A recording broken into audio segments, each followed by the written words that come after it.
This is Course 2, Chapter 7, Lesson 5, Populations and Samples, and I am Mrs. McCowan. Today's learning objective is talking about the reasonableness of a sample to determine the appropriateness of the generalizations made about the population.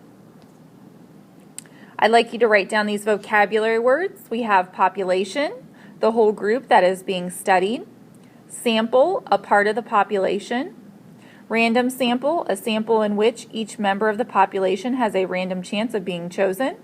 This is a better representation than a non-random sample. And lastly, a bias sample, a sample that does not truly represent a population.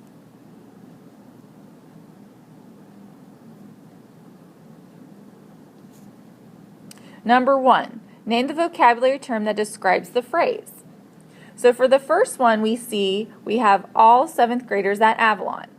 So that is a sample. We chose a middle school to select, and that would be Avalon, so that would be a sample. Letter B, all 7th graders in Orlando, that is a population. We're talking about every 7th grader in Orlando. If we were talking about a little bit of the 7th graders, that would be a sample, that would be A. Letter C, have a computer select every 10th name from an alphabetical list of each 7th grader in Orlando. Well, that is random sampling because we're randomly selecting the 10th name from a list. And last, all 7th graders that are enrolled in a pre-AP math class only. That is biased because we're only selecting students that are in a pre-AP math class.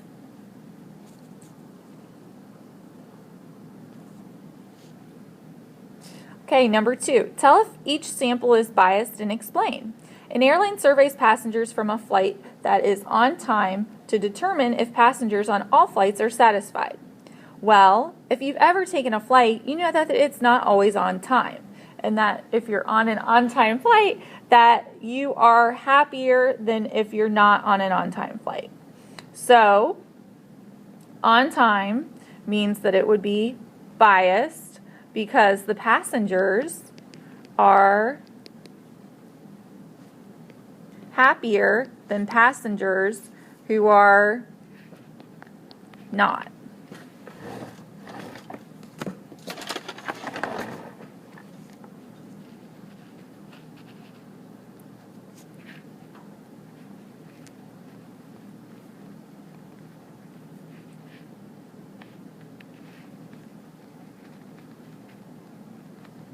If you were on a flight that was not on time, you would not be happy.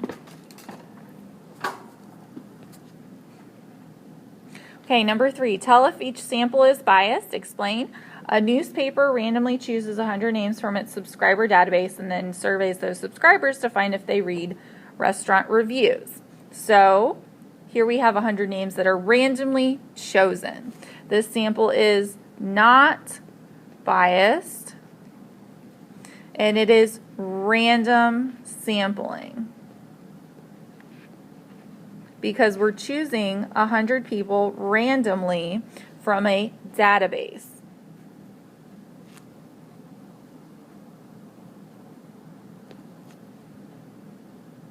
Number 4, tell if each sample is biased. Explain. The manager of a bookstore sends a survey to 150 customers who were randomly selected from a customer list. Well, we have some keywords here. We have random, which tells me that this is not biased because they were randomly selected. So this is a random survey.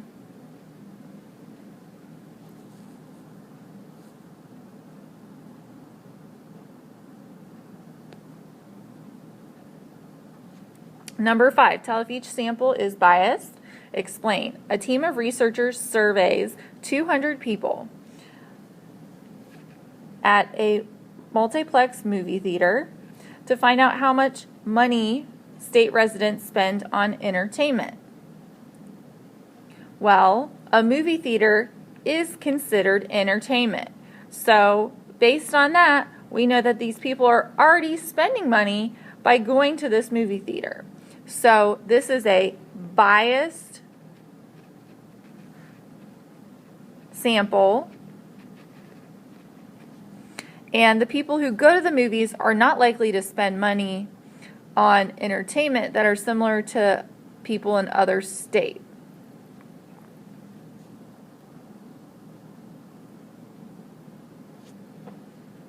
Number 6, verify claims based on statistical data.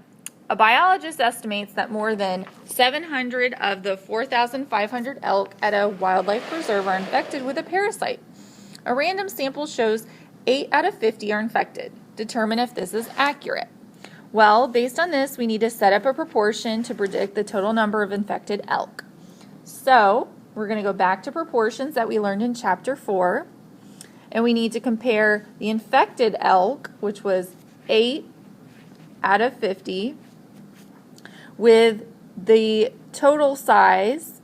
So the total amount of elk that she thinks is more than 700.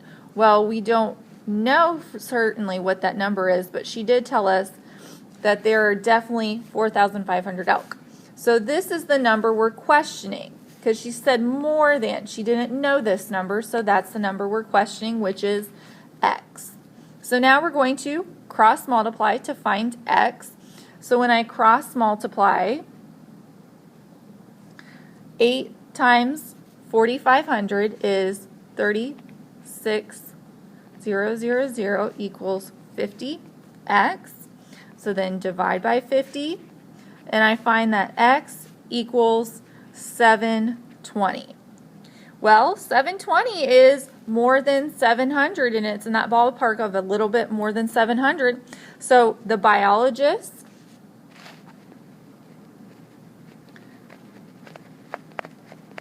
is likely to be accurate.